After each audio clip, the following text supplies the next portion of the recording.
What's up everybody, this is Danny, and this is that time of year again, and it's Apple iPhone time. And they released two different iPhones this year, the iPhone 6 and the iPhone 6 Plus. The iPhone 6 has a 4.7-inch display, while the iPhone 6 Plus has a 5.5-inch display. If you want to pick up an iPhone 6 for yourself, it'll be $199 with a 2-year contract, or the iPhone 6 Plus, which is $100 more at $299 with a 2-year contract.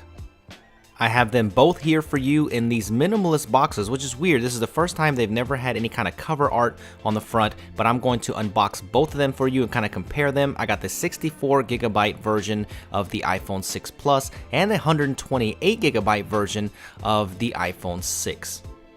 Let's use a little magic here and get into the boxes, and there are both of them right there. Both of these models are available in 3 different colors, but I opted for the space gray model on both. There's the 4.7-inch model right there, and here is the 5.5-inch version, the iPhone 6 Plus, which is pretty large, and I'll compare this to some of the other devices out there on the market later on in this video. If you want to know what other colors there are silver and gold models available with white fronts. So let's go ahead and take a look at the accessories. Same as last year, you get the ear pods with inline control. You also get a standard wall charger, and you also get a lightning cord. Or is it lightning cable? Anyway, there are packets inside both of these phones. As you can see, this is the iPhone 6 Plus. You get some info there and also your infamous Apple stickers. And you get the same here on the iPhone 6. You get the stickers and you get some info and your quick start guide. For some of you that enjoy the plastic coming off of here, let's take the plastic off. This time it is one long piece, so let's take that off for the front here. Alright, something kind of satisfying about that for some reason. It's exact same here on the 6 Plus as well, all one piece of plastic, and we will take that off, and there is the 6 Plus. Now they are both ready to go. Now if you look at both of them, you can see there's a notable size difference here, but we'll get back to that later on. Let's get to the design language here on the brand new iPhone 6 versus the iPhone 5S. Besides the notable screen size changes, Apple has done away with the chamfered edge and have gone with the rounded design. Just like an Apple style, they have managed to make a much thinner phone with a lot of internal improvements. So let's take a closer hardware tour of the brand new iPhone 6. On the left hand side, you're going to find that familiar mute toggle switch, and you're going to find individual volume rocker switches there, which is very reminiscent of the iPod Touch 5th generation. On the bottom, you're going to find your 3.5mm headphone jack, your primary microphone, your lightning port, and also the speaker. Since the devices are much bigger this year, they moved the power button to the right hand side so you'll be able to get to it easier, and there you also find a SIM card tray. If you look up top, you will find absolutely nothing. Now, let's take a look at the top. You will find the same 720p FaceTime HD camera with the earpiece and your appropriate sensors. And on the bottom, you will find that same fingerprint system, Touch ID, right there in the home button. And if you look closely, you can see that the display does not sit flush, it actually pops out a little bit, and the display is rounded, so it makes a much better feel in the hand, especially when you're swiping through your home screens or navigating different menus. In this shot, you will find the 6 Plus eating the 6 for breakfast. It's such a big device. And up top, you will find the improved 8-megapixel camera with the single 2-tone flash. And those bands up top there are dedicated to NFC and antennas. And also, you will find the same band across the bottom. And design aesthetics wise, I'm not quite sure about that. And another little gripe that people might have is the camera does protrude, and it does not sit flush just like the dummy models that we've seen. So I just wanted to show it to you right there. Both of these phones feel fantastic in the hand. They feel substantial, and the rounded edges with that aluminum build, it really feels good in the hand. So I'm going to go ahead and boot these up and talk about the specs a little bit. This is being powered by the new Apple 8.8 chip, and it also has 1GB of RAM for both phones. So the RAM has not changed in forever, and there's some graphics improvements underneath the hood. So they claim performance boosts all across the board, but I will reserve that until the full review. Apple is calling these new screens Retina HD, and I'll go over the resolution in just a second when I show you the screen quality. Now there is the Touch ID setup. It's exactly the same as it was on the iPhone 5S. Both of these phones are being powered by the brand new operating system iOS 8, and if you look, the 64 gig and the 128 gigabyte versions come with a lot of this Apple stuff preloaded like iMovie and GarageBand, so you may find that preloaded on your device.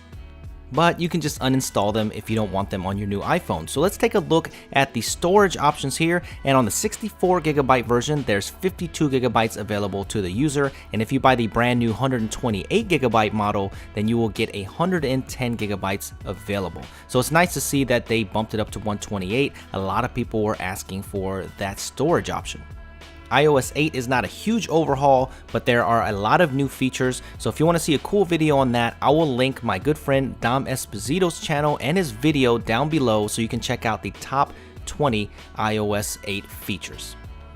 Even though I won't go over iOS 8, I will go over some specific features like this. If you tap the home button once here, you'll go into multitasking. Double tap though, you'll get this new reachability option where it just collapses it down so you can actually get to it with one hand. What do you guys think about this solution? I'm not quite sure about it. The 6 Plus gets a landscape mode here, much like the iPad, so it's going to take advantage of the larger screen, but I'm not sure exactly how useful that will be because some of the apps, even like the dialer, do not go into landscape mode. I'm not really sure why, and if the app is not optimized for the 6 Plus screen, then it just blows up 3 times and it just looks kind of bad. So hopefully developers will get on that very quickly. So let's talk about the displays real quick. The iPhone 6 has a 750 by 1334 resolution, which equals to the same PPI as the iPhone 5S, and the bigger version, the iPhone 6 Plus, has an actual 1080p display, and both of these displays are very good. They're very sharp and they're very clear, and also the viewing angles are absolutely insane. One of the best I've seen on off-axis viewing angles, so I think you'll be very happy with the display. So I'll test that out a little bit further. Now here is the new 8 megapixel camera sensor with phase detection autofocus, which I'm kind of excited about because this is the same type of technology that you will find in something like the Canon 70D, which is a DSLR. The camera app actually does not look too different. You'll find the same thing: panorama, square, photo, video, and you'll also find a new 240 frames per second slow-mo. So I'll show you that in another video, and also time-lapse. So what I'm gonna do is take this thing outside and shoot with it and give you some cinematic samples and also examples of these new features. When it comes to camera, a huge selling point of this 6 Plus may be the optical image stabilization that's built in here. You can see it works pretty good. I need to test this out further, but it's gonna help you get much better shots with video and stills. The iPhone 6 though does not include optical image stabilization. I wish they would have just added it for both models. They really could have. Shame on you, Apple, for that. But both of these devices here, you can see the 6 Plus is just huge. So to give you a better size comparison, let's just have a little fun here, and I'm going to show you what they stack up like versus the Android counterparts out there. Most of you will probably want to know, how does the 5.5 inch version stack up to the Galaxy Note 3 and the upcoming Galaxy Note 4? I will get that and compare them in a future video, but you can see that the iPhone 6 is a little bit thinner, but man, the iPhone 6 5.5 or the Plus version is much taller than the Galaxy Note 3. Doesn't make any sense design-wise. Here is the iPhone 6 next to the HTC One M8, and we're also going to compare it to the iPhone 5S, and you can see it's much bigger than that. And also there is the Xiaomi Mi 4, which a lot of you don't even know what phone that is.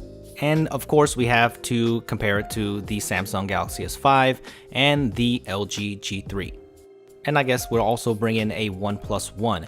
But the one thing that I wanted to show you was that the iPhone 6 Plus has a 5.5 inch display. And when we look at the Android counterparts like the OnePlus One, it's pretty much the same size here. But when you're looking at something like the LG G3, it has the exact same screen size, and look at the bezels, much thinner, it's much more compact, so the iPhone 6 Plus could be a little bit smaller. It is a really large device, so make sure you look at that in the store before you buy it. Alright guys, so I hope you enjoyed this dual unboxing and comparison and first impressions of the brand new iPhones. So let me know if you have any questions. Make sure you follow me on Twitter at SuperScientific. I'm usually there all the time. And also subscribe to my channel if you are new to my channel. And also give me a thumbs up if you enjoyed this. Thanks for watching guys, and I will see you in the next video.